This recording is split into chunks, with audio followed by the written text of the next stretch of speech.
Humanists International released their 2023 Freedom of Thought report last month. We take a deep dive into the history of the report, what the findings are, and ask the big question: why have there been no atheists appointed to the United States Commission on International Religious Freedom? I'm Doug Berger, and this is Secular Left.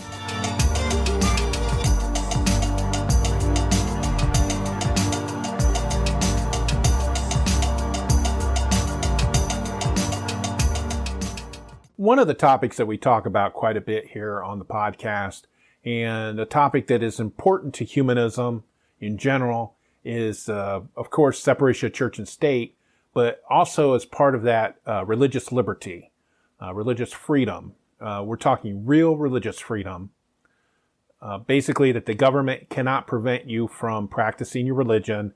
They can't force you to practice a religion. They can't establish a religion. And they can't pass laws that privilege the religious or call them out, single them out for special privileges. Even though we know for a fact that that actually does happen. That's how we're not supposed to do that. And one of the groups that takes a look at this issue of freedom of thought is Humanists International. Humanists International is the worldwide organization of humanist groups. It includes the American Humanist Association, Humanist UK, all kinds of different ones, the Netherlands, Germany, other places. And they issue this report about freedom of thought in the world. And they issue this report yearly. They don't update, they try to do it for all of the countries in the world. But they don't update all the countries, and I'll mention that here a little bit later when we talk about it. They don't update all the countries every single year. It's every 5 years. But what they do is through their contacts, their local groups, some worldwide groups, they find out the state of the freedom of thought in that particular country for that reporting year. And then they issue a report. Well, they had a big introduction in Washington, D.C. on December the 14th that was hosted by the American Humanist Association, where they had several speakers that made comments about the report, and then they did a brief summary of the report. But the report is available online, free for anybody to read it. Some of the speakers that they had was Congressman Jaime Raskin from Maryland, Congressman Jared Huffman from California. They had Ambassador Rashad Hussain. He's the principal advisor to the U.S. Secretary of State for Religious Freedom Conditions and Policy. They also spoke to a Commissioner, Mohammed Magdi. He was appointed to the United States Commission on International Religious Freedom. He spoke Lily Bolarian. She's the Legal and Policy Director for American Humanist Association, and she's an Iranian, child of an Iranian immigrant, people that sought asylum from Iran. Gary McClellan from Humanists International, he's the one that presented the paper, or the report. And then they had comments from Humanists International Case of Concern, Humanist Payeto Dimitris from Greece, who is being harassed and bullied by the government and other people in Greece because he's defending human rights. And so he made some comments towards the end. What I'm going to do is we're going to talk about the reason for this report and how it came about, and about the United States Commission on International Religious Freedom. We'll get to that part, but I just wanted to give you a heads up that then I'm going to be playing some clips of the speakers from this event. I do apologize in advance that the audio isn't that great because it was a capture recording from a webinar on Zoom. So it wasn't great, but we'll get to it. For more information about the topics in this episode, including links used, please visit the episode page at glasscityhumanist.show. Okay, and so what I wanted to do is I wanted to kind of frame this before we just talk about the report. I kind of want to give kind of a background or a history of it, why the report came to be. And it all started in the 1990s. Some Christian conservatives were upset that some Christians in other countries were being denied the ability to practice their Christianity.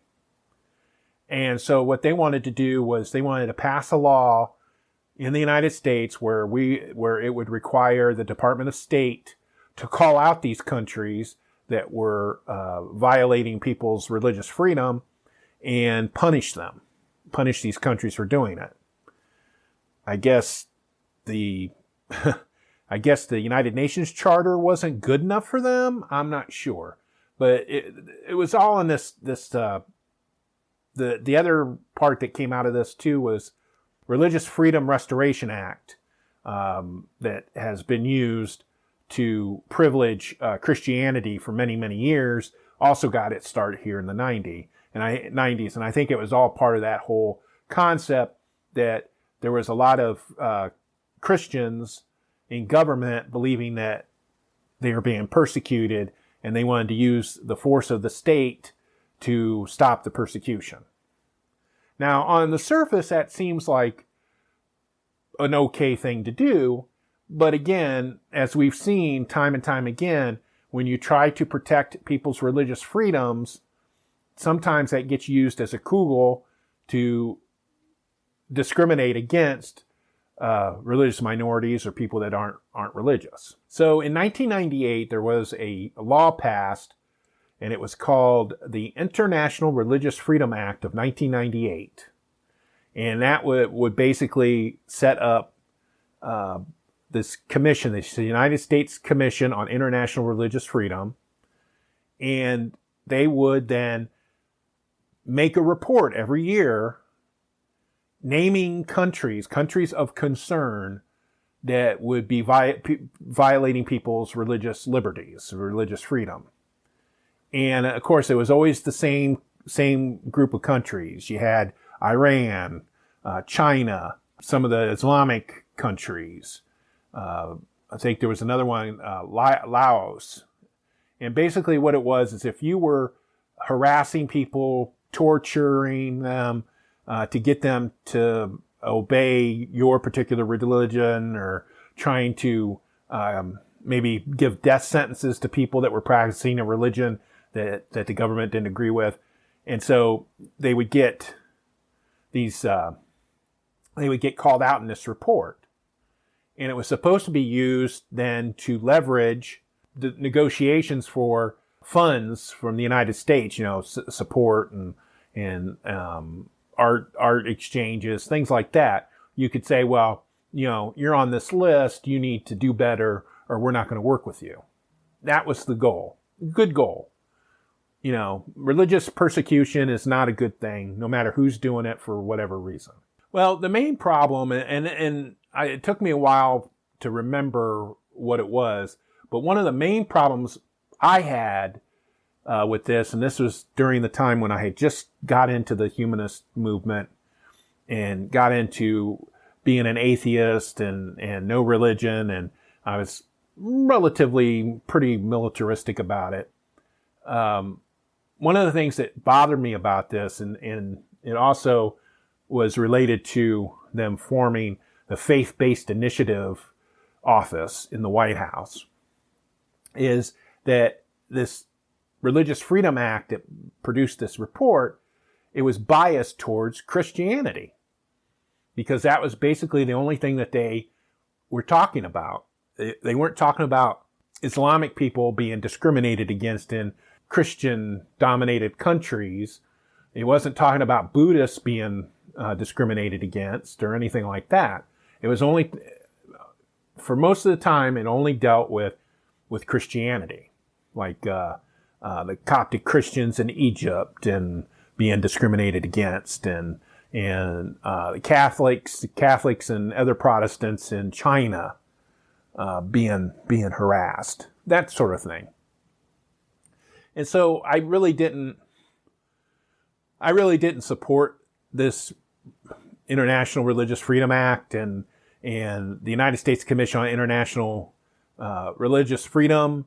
It was just more just talking, it was just more thumping their chest, Christians thumping their chest like, we're using the power of the state to mess with you.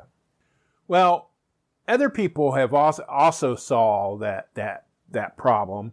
And then there was some other infrastructural problems with the commission, how much they could do, and the members of the commission are appointed by the president. There's 9 members, 2 or 3 by the president, 2 or 3 by the Speaker of the House, 2 or 3 by the President of the Senate, and things and they serve several year terms. And so you had that. So commissioners made up of evangelicals, and Tony Perkins from the Family Research Council, which is designated as a hate group. He was a commissioner. In fact, he was chair of the commission, and that was a big deal. That was in 2018 when that happened. And there was also Gary Bauer, also from the Family Research Council. There was a lot of Catholics, a lot of Jewish people, a scattering of Islamic people. There was even the Muslim minority from China. They had a representative on this commission. And the commission also had problems because they would go visit these countries that they were going to call out, and some of the religious minorities that were being oppressed wouldn't meet with them. They refused to meet with them because they assumed it was American imperialism, and they were acting as missionaries. Well, when you have everybody's a Christian and they believe in God, and they're coming in and telling you that you're messing around with people's religion, yeah, you get that imperialistic vibe. So in 2016, there was a movement to change this commission and change the law behind the commission. And one of the big things that they added when they passed this law was called the Frank R. Wolf International Religious Freedom Act. And they passed that in 2016. And the biggest change was that they added atheism as part of the things that the groups that they keep track of. So they not only keep track of minority religions in these particular countries, but they also keep track of how those countries act towards the non-religious, the humanists, the atheists, the agnostics. And that, for the first time, included people like us. Now, this was in 2016. 4 years before that, because the American Humanist Association identified this problem with the commission, that it was so Christian-centric, and they knew that in some of these countries that humanists and atheists and agnostics are being harassed and maybe put to death or long prison terms. They went to the State Department and they said, you need to look at this too. And they said, well, fine, get us the data, do a report. So they went and got with CFI and Secular Coalition for America and American Atheists, and through their contacts and everything, they did a report. They looked at 63 countries. And they brought this report back to the State Department. The State Department went, whoa, because they had no idea, because they were so Christian-centric. So I think that kind of led to atheists and humanists and agnostics and other non-Christian religions being added to the groups that they look at for this report. Well, after the AHA and those groups did the report, they handed it off to Humanists International, which is, as I said, the international group of humanist groups. And so since that time, they've been compiling a report on all the countries in the world. And so that's what they were presenting on December the 14th, was the 2023 version of the report. Now, I'm kind of disappointed a little bit in that they didn't update the United States. It still was the last update for the United States was 2021, and it was when President Trump was still the president. And it's not due to be updated until 2026 or 2025. And that's after President Biden's term of office will have expired. So they're going to, I just think 5 years for the United States is just too long. I think if they're going to do it, they should do it every 4 years for the United States, and they should do it in the middle of a president's term. Because I think that's how it should fit the United States. Other countries, I'm not sure about. So Humanists International has this report. It's online. I put the link into the show notes.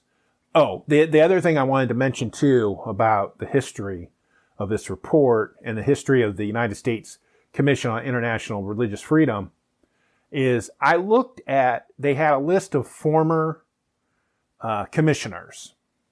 And again, these are people that are appointed. They're appointed by the president, by the House of Representatives, by the Speaker of the House, Speaker of the Senate President, I think the pro tem, and I think the State Department has an ambassador who doesn't vote, but he observes everything. And that's who spoke at this presentation thing. But I looked at, I went through and I looked up all of these former commissioners. There was Catholic bishops, I think it was a cardinal or two, rabbis, people that are big in the Jewish religion, Orthodox Christianity. As I said, there was the guy that represented the Muslim minority in China. There was somebody from Tibet, a Buddhist from Tibet, or from that religion, Benai. All these religious, theistic religions have been on this commission since it was formed in 1998. And in 2016 is when atheism, humanism, non-belief was specifically added to this reporting. And they still have not appointed an atheist or a humanist or an agnostic to the commission. And I'm very disappointed in that. I'm very disappointed that they have not done that. 2016, they could have done it, and they have not. And I don't know if it's, we got to have so many Christians, and we got to have so many Catholics and Presbyterians and all that stuff. I mean, I looked at the bios of all of these people that they have listed on their website. And I didn't recognize any names that was humanistic or atheistic. I looked in their bios, and the ones that were obvious were not atheists. There was maybe one or two that weren't obvious, but just looking at what their jobs are, they are not atheists. And I think that's just a telling thing. And it really disappoints me about the government, about the United States government, that, they give us this lip service. Hey, you're included too. We're watching for you. But the believers are so privileged that they're not mentioned. So in the next segment, what I'll do is we'll move in and I'll play a clip of the people that spoke at the presentation on December the 14th after this. Hello, this is Doug, host of Secular Left, reminding you that I like to be validated. If you like this podcast and want to thank me, feel free to buy me a coffee. Go to buymeacoffee.com/secularleft and donate some cash to help make this a better show and validate me as a person. You'll feel better in the morning. Okay, what I'm going to do now is I'm going to play recorded clips of the speakers that they had at the presentation press conference on December the 14th for the Freedom of Thought report from Humanists International. They kind of lead up to it where they have several different people speak ahead of the person from Humanists International. I'll put their bios in the show notes, but I'll just give you kind of a mini bio here. The first person we're going to hear from is Congressman Jaime Raskin. He's the co-chair of the Congressional Freethought Caucus and a champion of freedom of religion and belief. Then we'll hear from Congressman Jared Huffman. He identifies as a humanist. In fact, he's the only congressman that identifies publicly as a humanist. And in his comments, I'm not sure if I used those particular comments, he explains that he knows that there's more humanists and agnostics in Congress than people publicly know. He's also, he helped found the Congressional Freethought Caucus, and he co-chairs it. Then we'll hear from Ambassador Rashad Hussain, and he is in the U.S. State Department. He's the principal advisor to the president on religious freedom conditions and policy. He oversees policies and programs to address these concerns and works to build diverse and dynamic partnerships. Then we'll hear from one of the commissioners from the United States Commission on International Religious Freedom. It is Mohammed Magdi, and he is focused on promoting freedom of religion or belief, preventing violence against women, preventing violence and hate in other societies. Then after him, we'll hear from Lily Bolarian. She's the Legal and Policy Director of American Humanist Association, and she's the proud daughter of Iranian asylees. That means that her parents came to the United States to get an education, and then they were forced to stay after the revolution in 1979. And then finally, there'll be Gary McClellan. He is the chief executive of Humanists International, and he'll present the summary of the findings in the 2023 Freedom of Thought report. And then lastly, we'll hear from the Humanists International Case of Concern, Humanist Pyote Demetrius, and I'm mispronouncing his name, I apologize. He faces judicial harassment, threats of violence, and smear campaigns in an apparent attempt to prevent his work to defend human rights in Greece. Here's the clips. I would say that the separation of church and state was the great and revolutionary innovation of the American Constitution, and the thing that we still most have to offer the rest of the world. That is the demonstration of a multi-religious, multicultural, multiracial society that's able to thrive based on the separation of church and state and the freedom of expression and the allied values that are out there. We can see all around the world the way that the theocracies and religiously based political movements are driving the world apart. We've got the opportunity in the House, in Congress, in America to stand up strong for the separation of church and state against the theocratic agenda and movement that came right into our House on January 6th, 2021 as well. So I'm thrilled about the release of the report. All of the forces of secular, humanist, liberal democracy need to be supporting each other all over the world. I'm thrilled that I've had the opportunity to adopt numerous prisoners of conscience, religious prisoners who are being persecuted, or humanist prisoners who are being persecuted. And this is something that every member of Congress, regardless of party or political ideology, can and should do. And it's something very concrete we can do, even if otherwise we're inhabiting a know-nothing or do-nothing Congress. So it really tells us a lot about the precarious state of secularism in a world that is becoming more secular and ought to better reflect religious diversity and religious freedom. This is coming at a time that's really interesting for those of us that work in these issues, because the Christian Nationalist threat did not go away. when Donald Trump lost the 2020 election. By the way, he lost the 2020 election. That's news to some people in this Capitol. It is actually more threatening than ever. And if you think about it, in just a few short years, this Christian nationalist movement has stacked the Supreme Court, sacked the U.S. Capitol, taken away women's reproductive choice, and installed a very radical Christian dominionist as the person who's now second in line to the presidency of the United States. And they've been able to do all of this at a time when religiosity in this country is declining, when the actual agenda that they advocate is deeply unpopular across our country.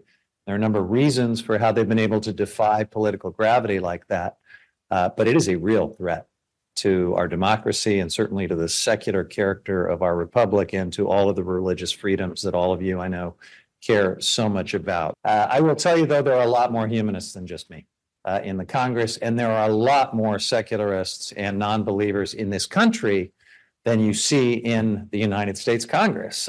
Looking around this institution, it's like it was frozen in religious amber from the 1960s or something.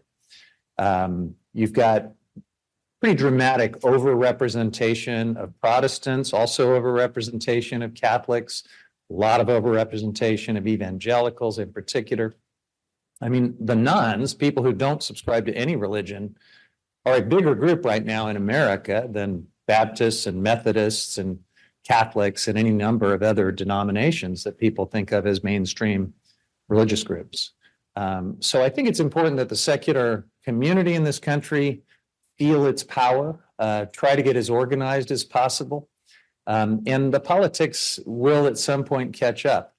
It may take a while with the Republicans. They are deeply frozen in religious amber. In fact, their caucus is 99% Christian in a country that is very religiously diverse and certainly does not reflect anything close to those demographics. But we can only keep working and organizing and educating, and that is what all of you do, and I'm just so grateful for it.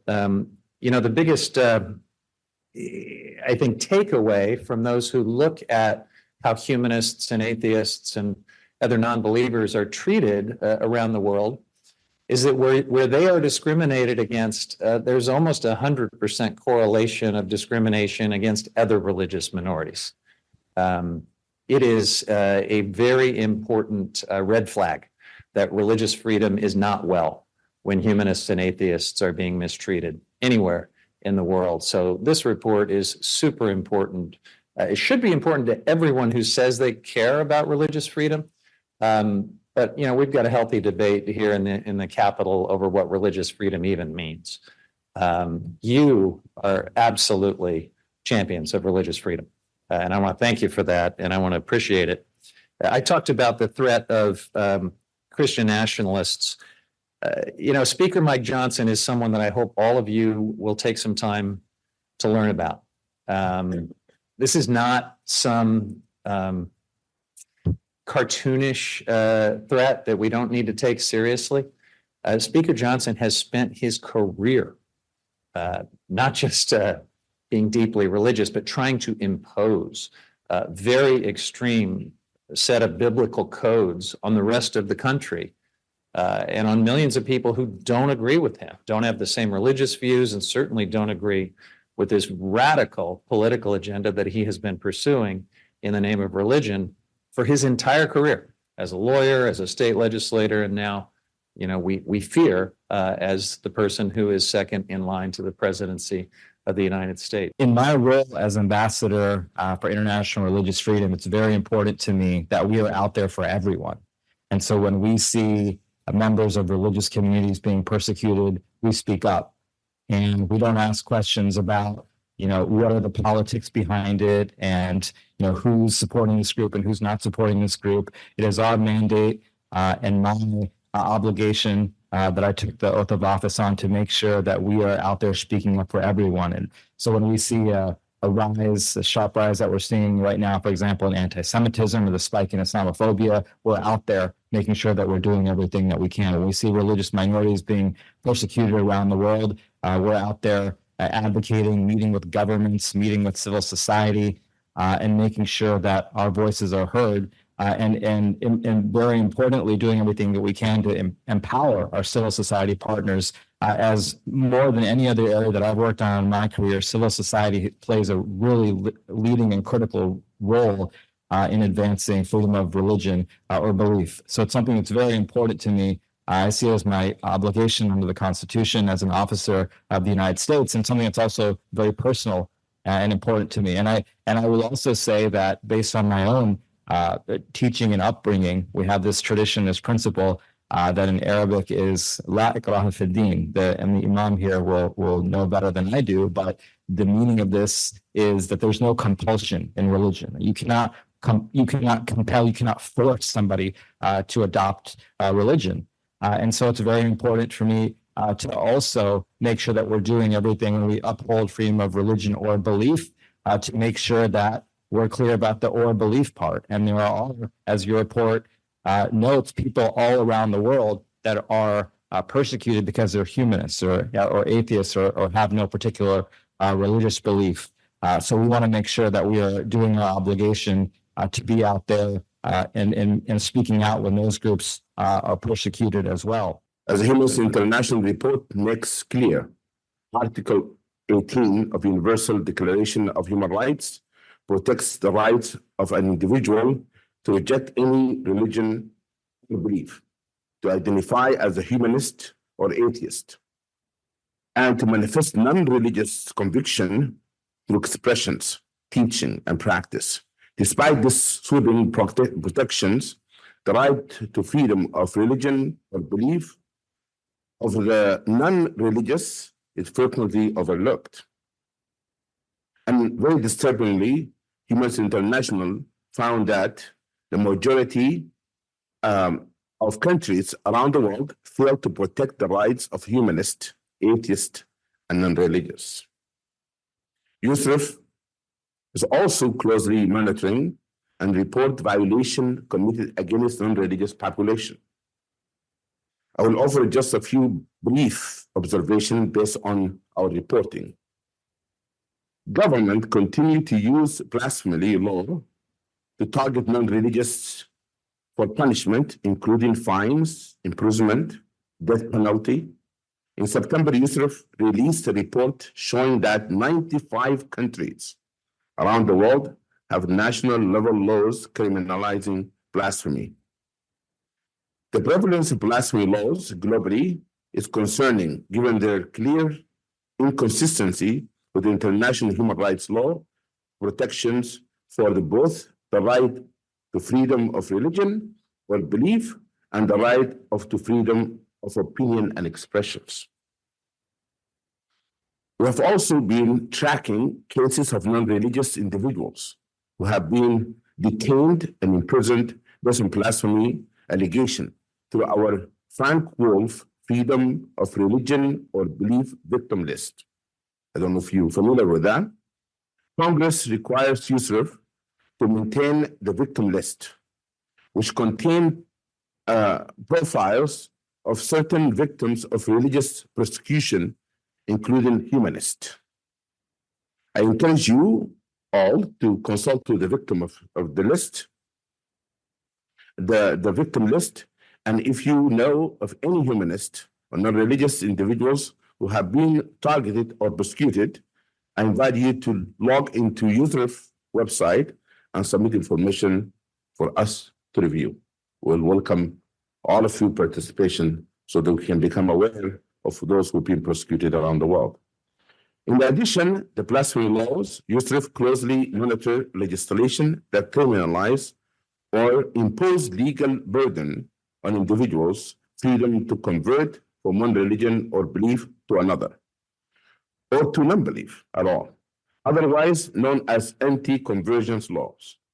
Just a few weeks ago, we released a report showing 73 national level laws limiting the freedom to convert, including 7 criminalization apostasy, are in force across 46 countries around the world. Apostasy laws are particularly creating problems for humanists and other non-religious individuals because they harshly punish renunciation of one religion or belief. It is not uncommon for apostasy laws to mandate death penalty. I know all of you saw, and many of you rose with us, when Iranians took to the streets last year, demanding regime change after the murder of Gina Mahsa Amini. Pardon me, I get emotional about this. A 22-year-old Kurdish Iranian woman who was killed by the morality police in Iran for allegedly improperly wearing the state-mandated hijab. The protests, led largely by young women, had a simple message. Woman, life, freedom. Zan, zindagi, azadi. But these peaceful protests were responded to brutally by the regime, with ethnic and religious minorities being disproportionately targeted. Hundreds of protests were killed, including many children and teens. There were over 10,000 arrested, imprisoned, and tortured, many sentenced to death, and 8 innocent men were officially executed for their participation in protests calling for freedom for the women of Iran. Within Iranian prisons are many prisoners of conscience, including 2023 Nobel laureate Narges Mohammadi, who was given her award for her long-standing fight against the oppression of women in Iran and to promote human rights and freedom for all within that country. But she was unable to travel to receive her award because she remains a political prisoner locked up in Iran. And while the government of Iran is certainly unique in many ways, it is incumbent upon all of us who live in countries with the ostensible right to freedom of speech and expression to remain vigilant of the ways in which similar forces are working to turn our nations into their own flavor of theocracy. Please remember that Iran or Persia is an ancient civilization with thousands of years of invaluable contributions to the world's understanding of math, poetry, arts, and yes, human rights. The horrors we see today from that nation came after a largely liberal society slipped very quickly into theocracy in 1979 during the chaos of revolution. And look at what has happened to its people over the last nearly 5 decades, including many of my family members who are still trapped there. We must understand that the US is not immune to the types of repression we see highlighted in this report. We must stop allowing ourselves to believe American exceptionalism will protect church-state separation or stop Christian nationalism from decimating the shared values we all hold so dear.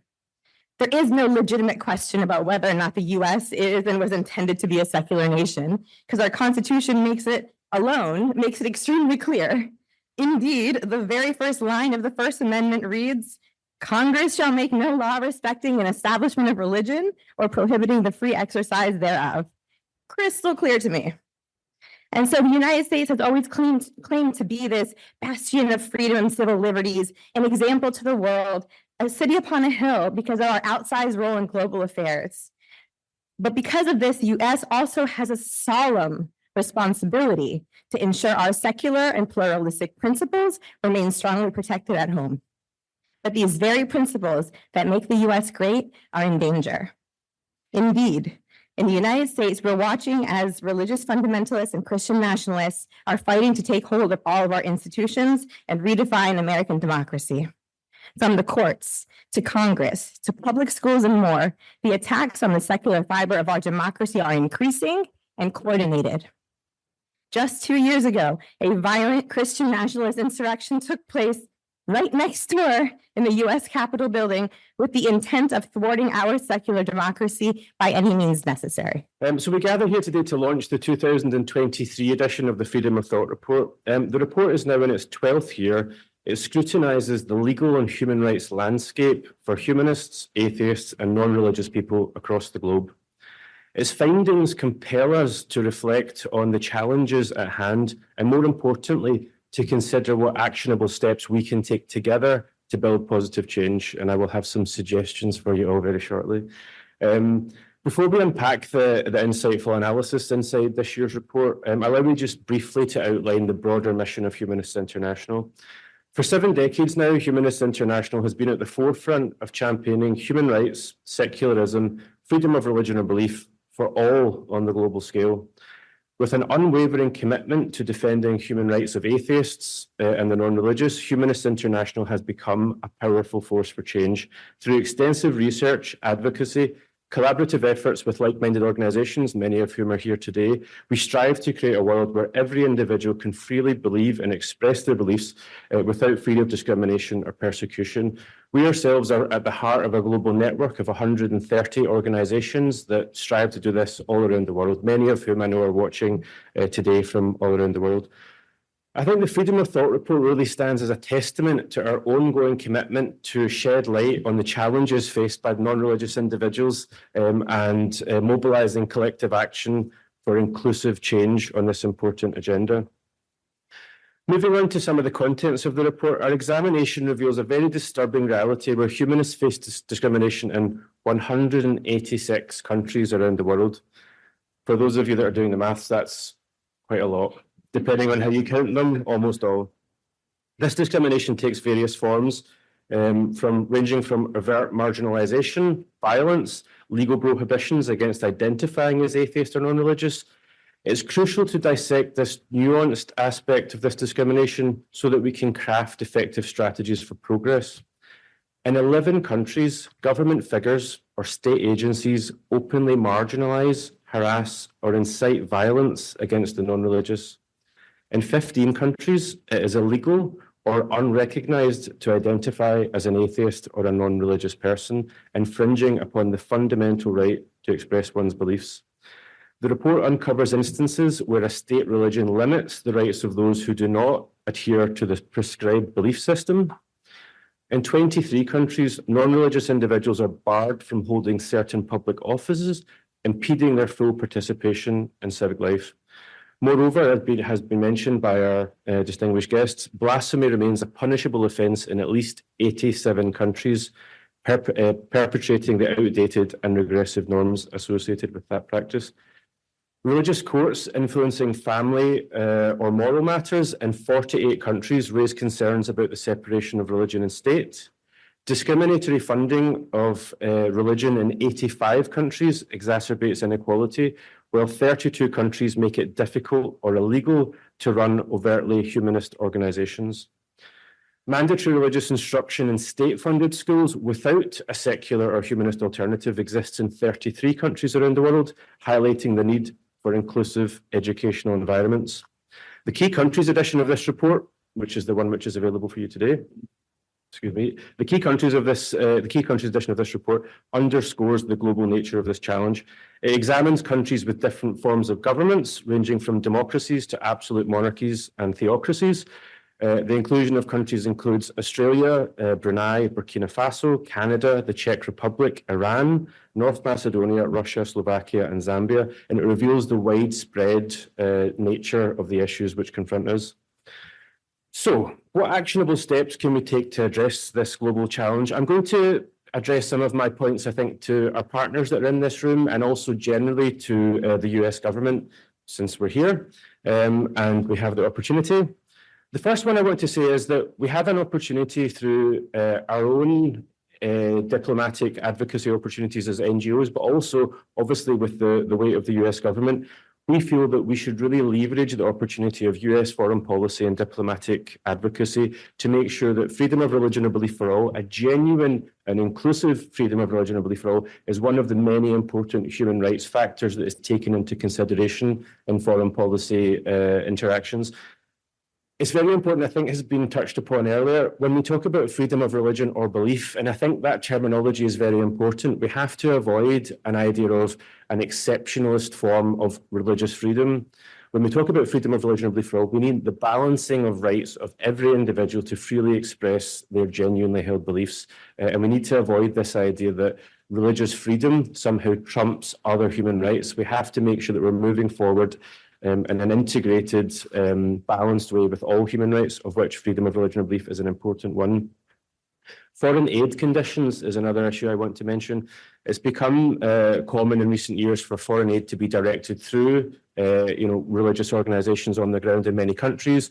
And we have to be very careful with this. As has been mentioned by the ambassador and others, we know that in many countries, minority religious beliefs and non-religious beliefs are very often at the whim of majoritarian belief systems. This is exemplified in blasphemy laws and other coercive control approaches. So we need to be very careful that, especially with foreign aid, when we're partnering with religious organizations or majoritarian religious organizations, we need to make sure they're aware of their responsibility to be engaging with all faith and belief communities, and that includes non-religious people. I can tell you confidently that I know of non-religious communities that exist in almost every country in the world. So those people are there, they do exist. In many countries, even meeting up, existing, even choosing to identify themselves is an act of such defiance that it can often put their life in danger. So they may not be visible, but I can tell you that they are there. International partnerships are really important. Being here with our colleagues from AHA, American Atheists, Secular Coalition for America, and others, it's really important that we maintain and strengthen these international partnerships. And the other thing I want to say is, as has been mentioned by the ambassador before, this is something on which we should all agree, religious, non-religious, it shouldn't matter. We should be in favor of freedom of religion or belief for all. And I want to make it clear that if opportunities exist for Humanists International to partner with religious organizations and religious partners in the future, we welcome that. We would like to make this something which is a genuine open call for international partnerships. Support for at-risk individuals. I know there's some colleagues, again, here today that are doing that important work. And this, as the ambassador mentioned, the case of Mubarak Bala, being able to provide this support for individuals who are human rights defenders, who are speaking out, who are at the coalface of this important work that we do is absolutely imperative. The promotion of, I think, something very close to the heart of American culture, secular governance, the separation of religion and state, should be something, a principle, I think, which underlines all of the work that we do to promote freedom of religion or belief for all. And I think that's something, again, which should be very close to the heart of US foreign policy.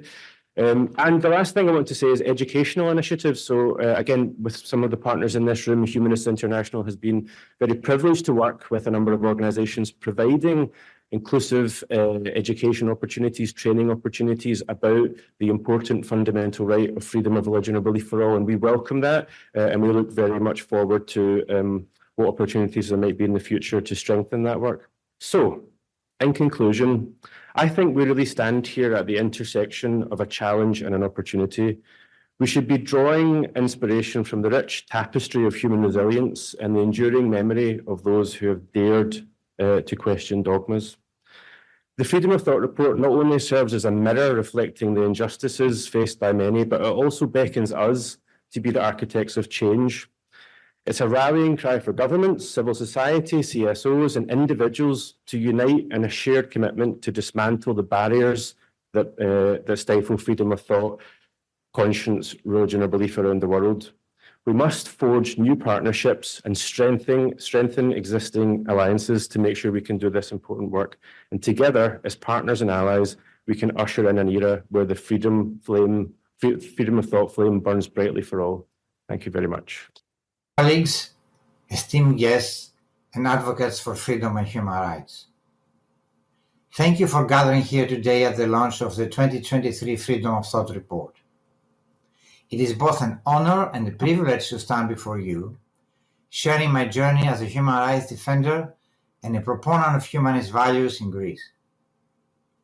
My name is Panagiotis Dimitras, and I co-founded the Greek Helsinki Monitor and Minority Rights Group Greece 3 decades ago, along with the Humanist Union of Greece in 2010.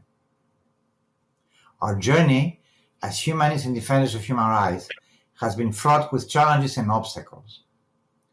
In the pursuit of justice and equality, I faced intense harassment and discrimination from the authorities. There was particularly evidence in defense of ethnic minorities, a cause that led to my expulsion from State University where I taught. My book, Addressing the Rights of Minorities, was banned, and my right to attend international conferences was denied in a blatant violation of academic freedom. In 1993, we conducted a fact-finding mission alongside Human Rights Watch and the Danish Helsinki Committee to investigate the challenges faced by the Macedonian minority in Greece. The consequences were severe. A detailed report by the Secret Service, including personal information of those involved in the mission, was published by an extreme-right neo-Nazi weekly. Despite the backlash, our NGO reports brought the Macedonian minority into national and international focus, challenging the government's refusal to acknowledge its existence. The struggle continued over the years, with criminal investigations and legal battles aimed at suppressing our work. In 2015, the European Court of Human Rights ruled that Greece had violated the freedom of association of a Macedonian minority association, reinforcing the need for vigilance in protecting the rights of marginalized communities. Since 2015, the Greek Helsinki Monitor has documented numerous cases of hate speech, hate crimes, and violent pushbacks against asylum seekers. Despite facing charges of filing false complaints, we persisted in our commitment to justice. The legal challenges culminated in a recent case where I was accused of forming a criminal organization for reporting the arrivals of asylum seekers, a clear attempt to undermine our efforts in promoting and defending human rights.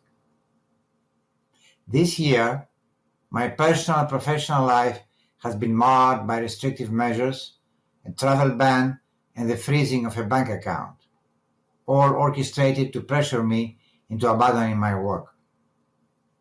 This pattern of behavior by the Greek authorities has not gone unnoticed, as it has been condemned by the UN Special Rapporteur on Human Rights Defenders and the Council of Europe Human Rights Commissioner. Amidst these challenges, I want to highlight some positive developments. Legal victories against Greece in 2010-2012 led to the amendment in the law abolishing the mandatory religious oath in criminal proceedings. Additionally, the extension of civil partnerships to same-sex couples in 2015 marked a triumph for humanist values. As we navigate the complexities for advocating for human rights, we must recognize the pivotal role that democracy plays in safeguarding these principles. Democracy serves as a bedrock for humanists, providing a platform for dialogue, inclusivity, and protection of minority rights. The journey may be arduous, but it is through the collective efforts of organizations like ours that positive change is achieved. In conclusion, I stand before you as a testament to the resilience of the human spirit in the face of adversity.